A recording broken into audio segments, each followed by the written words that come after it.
उरण तालुक्यात गजरे तयार करून अल्प मेहनताना मिळवणाऱ्या आईचा मुलगा झाला डॉक्टरेट. सागर अडतराव याने नेदरलँड या देशातून केली PhD. उरण सामाजिक संस्थेचे विशेष योगदान. मान्य आमदार मनोहर शेठ भोईर यांनीही केली वेळोवेळी केली आर्थिक मदत.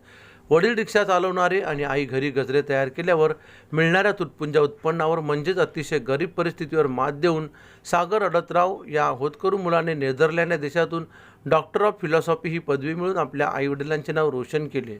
सागर हा 10वी आणि 12वीमध्ये तालुक्यात प्रथम आला होता. मेकॅनिकल इंजिनियर पूर्ण करताना मुंबई विद्यापीठात प्रथम येण्याचा बहुमान त्याने मिळवला होता. पुढे ME चेन्नई येथे पूर्ण करून तो PhD पूर्ण करण्यासाठी नेदरलँड या देशात गेला.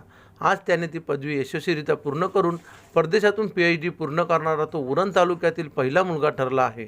या खडतर प्रवासात उरण सामाजिक संस्थेने आणि खास करून संस्थेचे सरचिटणीस संतोष पवार सर यांनी वेळोवेळी मार्गदर्शन केले आणि आर्थिक मदत देखील केली.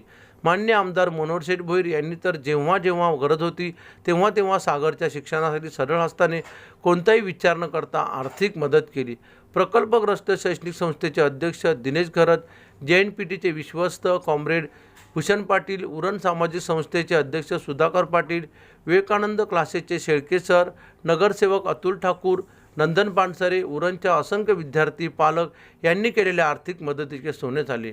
आज तो ज्या शिखरावर पोचला आहे तो फक्त आणि फक्त त्याच्या आईवडील यांच्या मेहनतीमुळे. आई जो गजरा विकून गजऱ्यामागे 1 रुपया नफा मिळत होती, तो 1 रुपया किती मोलाचा होता हे आपण प्रत्येकाने लक्षात घेणे आवश्यक आहे आणि याचा आदर्श आपण नक्कीच घ्यावा, अशी माहिती प्राध्यापक राजेंद्र मडवी, उपाध्यक्ष उरण सामाजिक संस्था यांनी दिली. मिलिंद खारपाटीलसह दीपक कदम, मुंबई चॅनेल, उरण.